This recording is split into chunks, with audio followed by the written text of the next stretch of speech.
এটি ছিল একটি শান্ত গ্রাম যেখানে কৃষক সালেম বসবাস করত। সালেম তার তীক্ষ্ণ বুদ্ধি এবং জ্ঞানী পরামর্শের জন্য পরিচিত ছিল। তার প্রচুর সম্পদ ছিল না, কিন্তু তার কাছে যা ছিল তা আরও মূল্যবান। তার সততা ও সরলতার কারণে গ্রামের মানুষের কাছ থেকে পাওয়া সম্মান। সালেমের একটি মোটাসোটা গরু ছিল, যার নাম আল ওয়াফিয়া বা বিশ্বস্ত। এটিই ছিল তার আয়ের উৎস এবং তার ছোট পরিবারের জন্য একটি সচ্ছল জীবনের কারণ।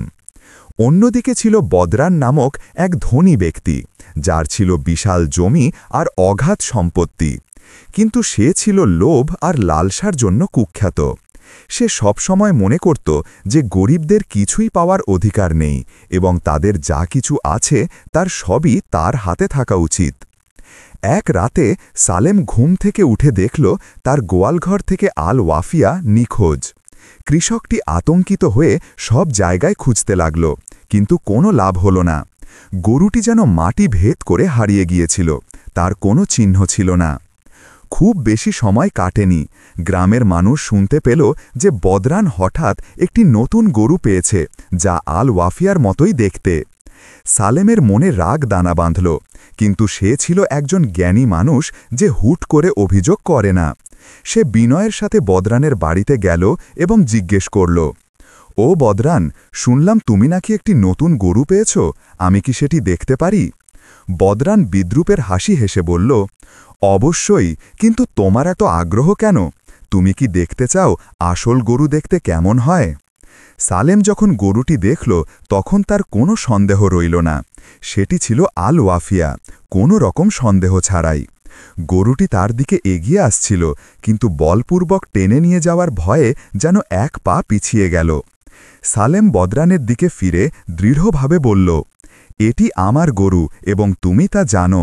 আমি বিচারকের কাছে যাব এবং ফয়সালা তার উপর ছেড়ে দেব। বদরান অবজ্ঞার হাসি হেসে বলল, যা খুশি করো, কিন্তু ভুলে যেও না যে আমি একজন প্রভাবশালী মানুষ, আর বিচারকরা গরিবদের দিকে সহজে ঝোঁকে না। পরের দিন সকালে গ্রামের মানুষ আদালতের প্রাঙ্গণে জড়ো হল। সবাই এই মামলা নিয়ে আলোচনা করছিল। বিচারক আসেম নামক একজন বয়স্ক ব্যক্তি প্রবেশ করলেন। তিনি ছিলেন তার ন্যায়পরায়ণতা এবং কঠিনতম মামলাতেও সত্য উন্মোচনের দক্ষতার জন্য পরিচিত। সালেম তার জায়গায় দাঁড়িয়ে দৃঢ় কণ্ঠে বলল, জনাব বিচারক, আমার গরু চুরি হয়েছে এবং আমি সেটি ফেরত চাই। বিচারক বদরানের দিকে তাকিয়ে জিজ্ঞেস করলেন, এই অভিযোগের বিষয়ে আপনার কি বলার আছে? বদরান অহংকার নিয়ে মাথা উঁচু করে বলল, এই গরুটি আমার, আমি আমার টাকা দিয়ে কিনেছি, আর সালেম লোভের বশে এসব মিথ্যা কথা বানাচ্ছে। বিচারক মাথা নিচু করে ভাবলেন, তারপর বললেন, তাহলে আমাদের অবশ্যই একটি উপায় খুঁজে বের করতে হবে যাতে এর আসল মালিক কে তা প্রমাণ করা যায়। তিনি গরুটি আদালতে নিয়ে আসার নির্দেশ দিলেন। সবাই উৎসাহের সাথে বিচারককে পর্যবেক্ষণ করতে লাগল। এরপর তিনি শান্তভাবে বললেন, বদরান, যেহেতু তুমি বলছ এটি তোমার গরু, তাই তুমি নিশ্চিতভাবে দুধ দোয়াতে পারবে, তাই না? বদরান মুহূর্তের জন্য বিচলিত হল, কিন্তু দ্রুত নিজেকে সামলে নিল। সে গরুর দিকে এগিয়ে গেল এবং দুধ দোয়ানোর জন্য তার হাত গোবর নিচে রাখল। কিন্তু প্রতিবারই সে চেষ্টা করছিল, গরুটি হিংস্রভাবে নড়াচড়া করছিল, যেন তাকে ছুঁতে অস্বীকার করছে। বিচারক সালেমের দিকে তাকিয়ে জিজ্ঞেস করলেন, আর তুমি কি এটি দোয়াতে পারবে? সালেম হাসল এবং আলতো করে গরুর কাছে গেল। সে তার হাত গরুর মাথায় রাখল এবং শান্তভাবে আদর করল। সে প্রতিদিন সকালে যেমন করত তেমনই শান্ত কিছু কথা ফিসফিস করে বলল।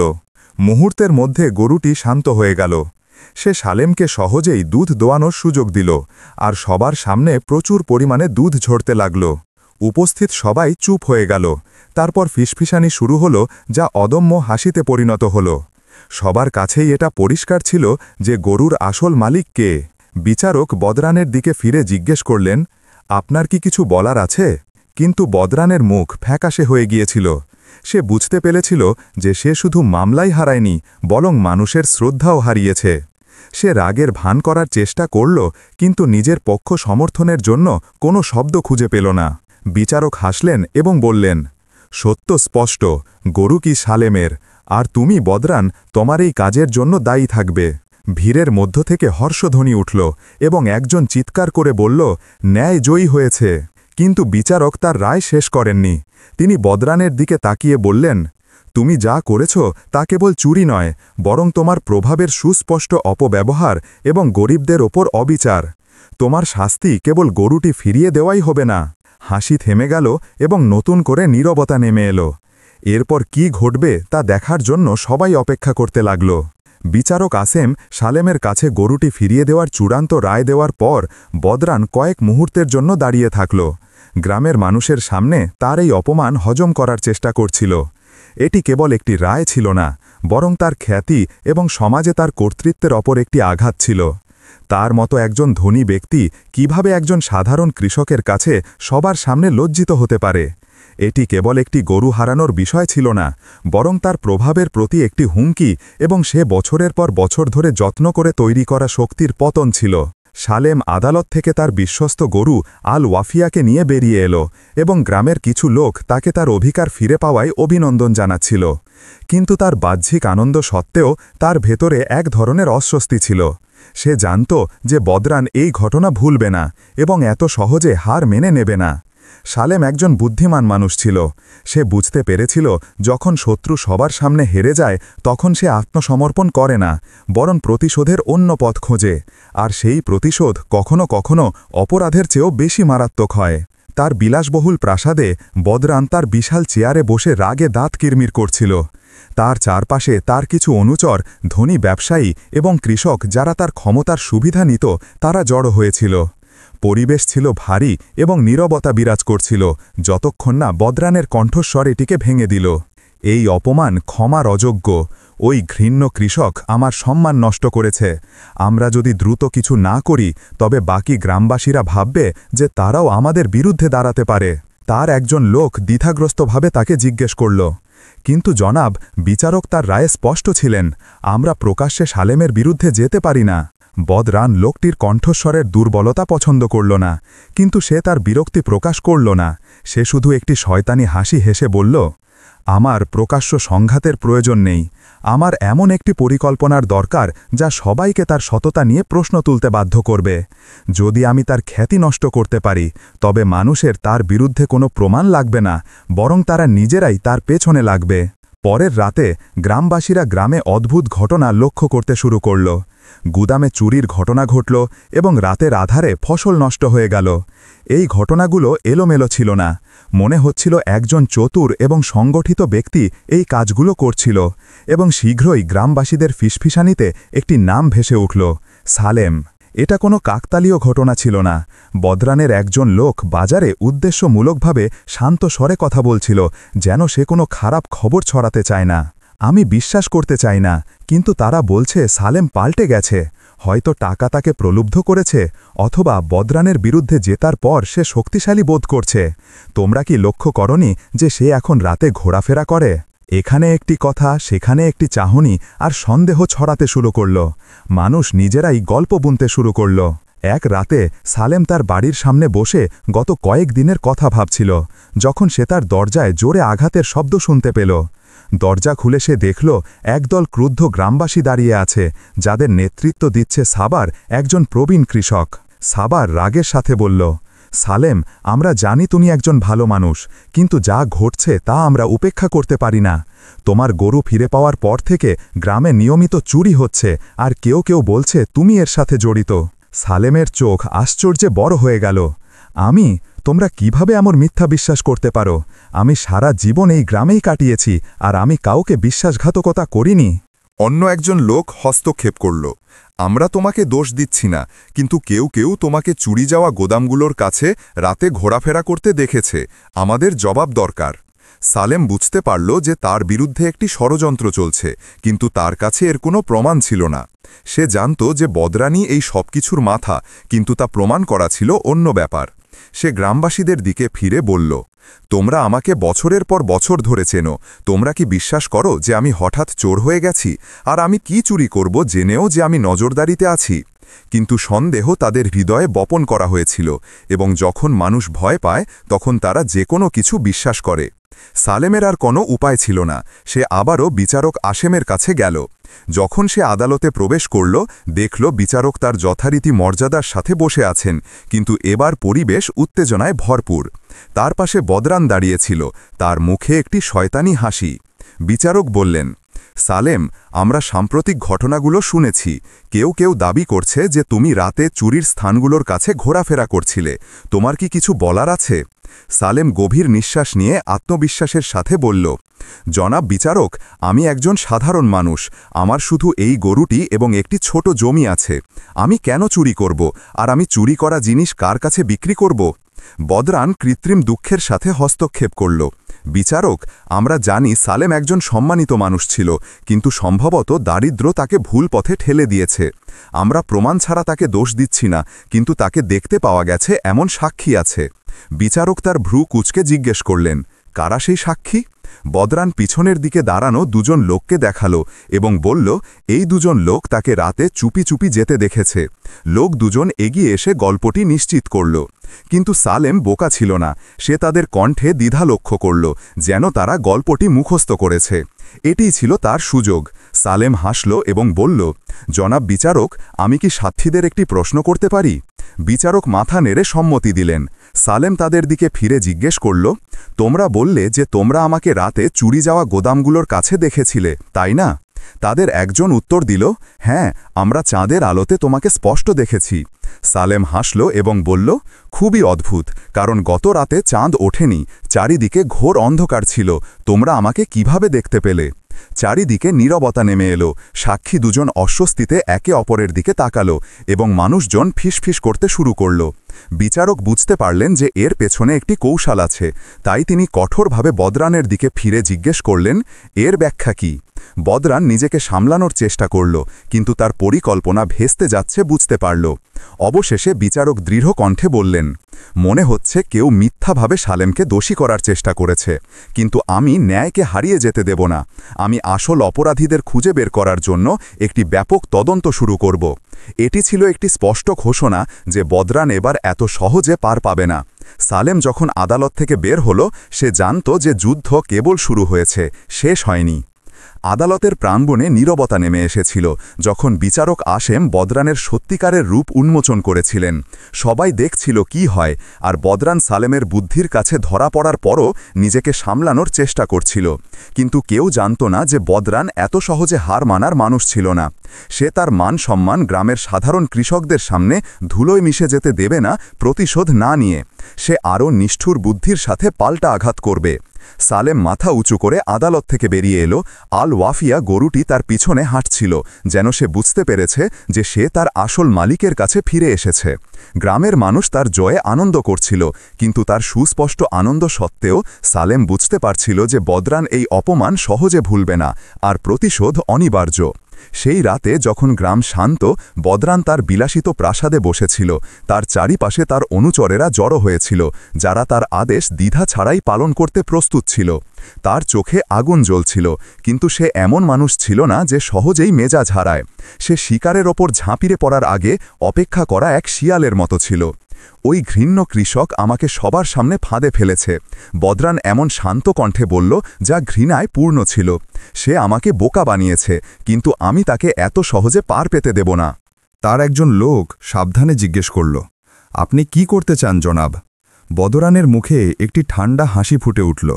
তারপর সে বলল, যদি সালেম তার গরু ফিরে পেয়ে থাকে, তবে আমরা তার থেকে আরও মূল্যবান কিছু নেব। সে আমাকে চ্যালেঞ্জ করার জন্য চরম মূল্য দেবে, এবং আমরা নিশ্চিত করব যে সে এই ঝামেলা থেকে সহজে বের হতে পারবে না। পরের দিন গ্রামে একটি নতুন খবর ছড়িয়ে পড়ল। বদরানের একজন চাকর সালেমের জমিতে মৃত অবস্থায় পাওয়া গেছে। এই অভিযোগ কেবল গরু চুরির চেয়েও অনেক বেশি বিপজ্জনক ছিল।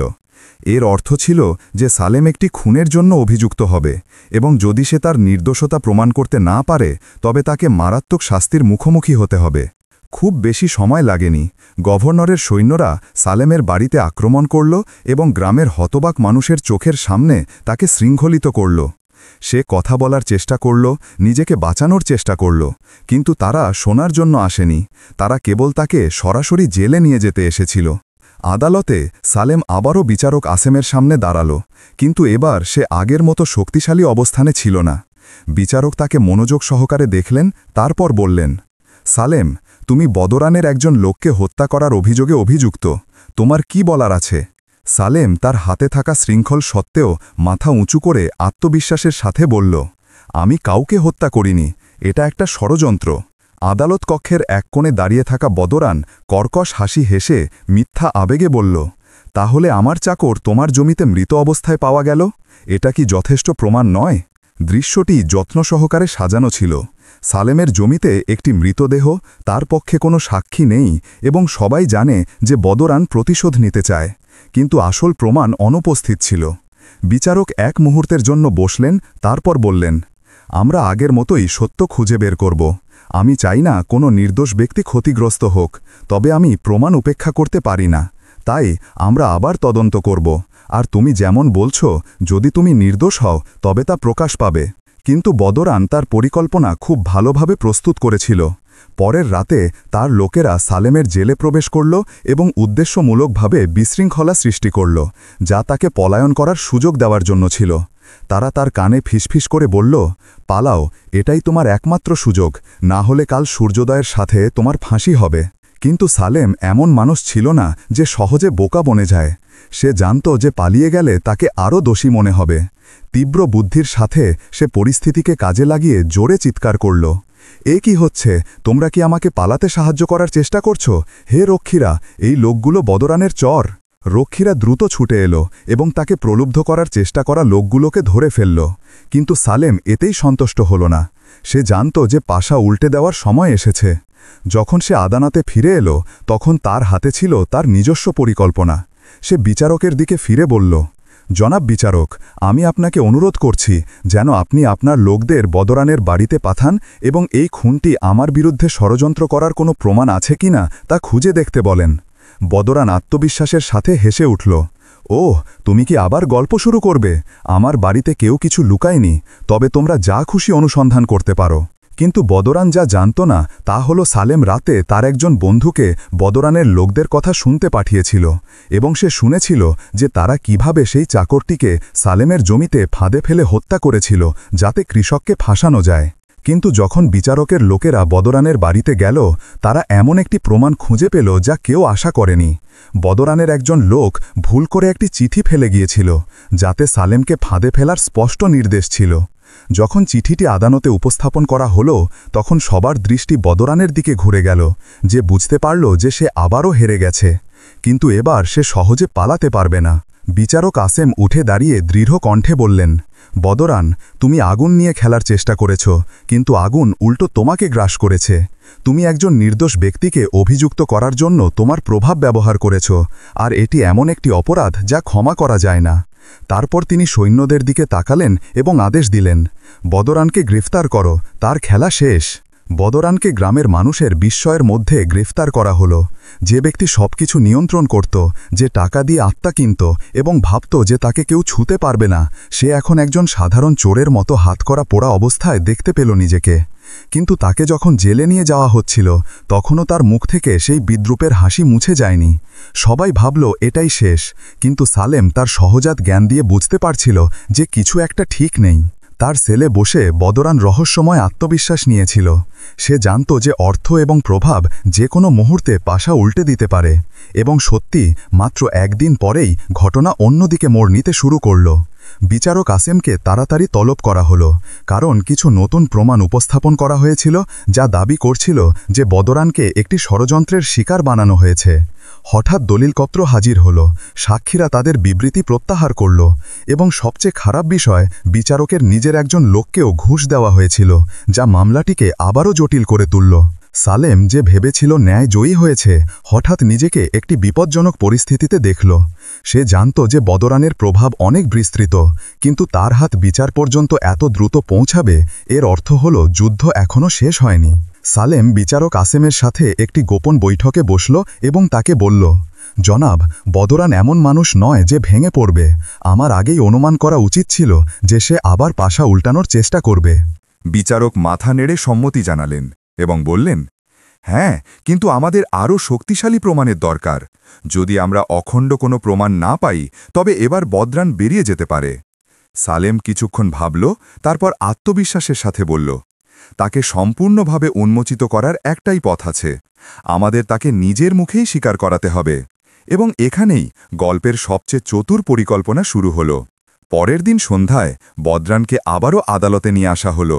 সে দৃঢ় পদক্ষেপে হাঁটছিল এবং সালেমের দিকে এমনভাবে তাকাচ্ছিল যেন বলছিল, এই রাউন্ডে আমি হেরেছি। কিন্তু বদরান জানত না যে সালেম খুব ভালোভাবেই প্রস্তুত ছিল। বিচারক উঠে দাঁড়িয়ে বললেন, বদরান, তোমার বিরুদ্ধে প্রমাণ আছে, তবে এমনও অনেকে আছে যারা দাবি করছে যে তুমি একটি ষড়যন্ত্রের শিকার। তাই আমরা তোমাকে সবার সামনে নিজের পক্ষ সমর্থন করার সুযোগ দেওয়ার সিদ্ধান্ত নিয়েছি। বদরান আত্মবিশ্বাসের সাথে হাসল এবং বলল, এটাই ন্যায় এবং এই সুযোগ দেওয়ার জন্য আমি আপনাদের ধন্যবাদ জানাই। কিন্তু সে তার পক্ষ সমর্থন শুরু করার আগেই একজন অপরিচিত লোক আদালতের প্রাঙ্গণে এগিয়ে এলো। সে জীর্ণ পোশাক পরিহিত ছিল এবং তার মুখ ঢাকা ছিল। সে ধীরে গলায় বলল, আমি বদরানের আদেশে খুনটি করেছিলাম। চারিদিকে নীরবতা নেমে এলো এবং সবার চোখ অপরিচিত লোকটির দিকে ঘুরে গেল। বদরানের মুখ এই প্রথমবার ফ্যাকাশে হয়ে গেল। তুমি কি বলছো? বদরান ক্ষেপে উঠল। কিন্তু লোকটি তার হাত তুলে বলল, আমি বছরের পর বছর ধরে তোমার একজন লোক ছিলাম, কিন্তু তুমি কখনোই বিশ্বস্ত ছিলে না। এই কাজ শেষ হওয়ার পর তুমি আমাকে সরিয়ে ফেলার পরিকল্পনা করছিলে, তাই আমি তোমার আগে এগিয়ে গিয়ে সবকিছু প্রকাশ করার সিদ্ধান্ত নিয়েছি। তারপর সে তার পকেট থেকে রক্তমাখা একটি কাপড়ের টুকরো বের করল এবং বলল, এটি নিহিতের পোশাকের একটি অংশ, আর এতে আমার আঙুলের ছাপ আছে। এটি ছিল চূড়ান্ত আঘাত। বিচারকের আর শক্তিশালী প্রমাণের প্রয়োজন ছিল না। তিনি উঠে দাঁড়ালেন এবং তার চূড়ান্ত রায় দিলেন, বদরান, তোমার খেলা শেষ।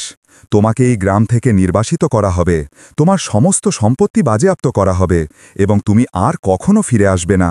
বদরান চিৎকার করার এবং প্রতিবাদ করার চেষ্টা করল, কিন্তু এবার তাকে সমর্থন করার কেউ ছিল না। এমনকি তার অনুচরেরা দৃশ্য থেকে উধাও হয়ে গিয়েছিল, যেন তারা তাকে কখনোই চিনত না। আর সালেম, সে চিন্তিতভাবে দাঁড়িয়েছিল। সে জানত যে ন্যায় প্রতিষ্ঠিত হয়েছে, তবে তা কেবল আইনের কারণে নয়, বরং বুদ্ধি ও প্রজ্ঞার কারণে, যা এই যুদ্ধে তার আসল অস্ত্র ছিল।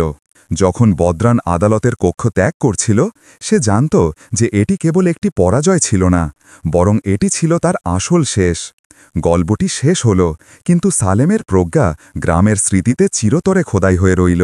একটি শিক্ষা যে কিভাবে বুদ্ধি শক্তিকে পরাজিত করতে পারে এবং কিভাবে সত্য সর্বদা জয়ী হয়, যতই অত্যাচার এটিকে আড়াল করার চেষ্টা করুক না কেন। প্রিয় বন্ধুরা, আমাদের আজকের গল্প এখানে সমাপ্তি ঘটল।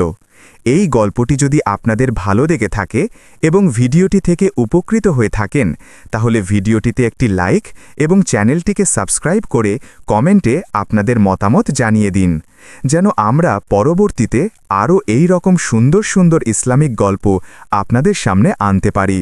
আল্লাহ হাফেজ।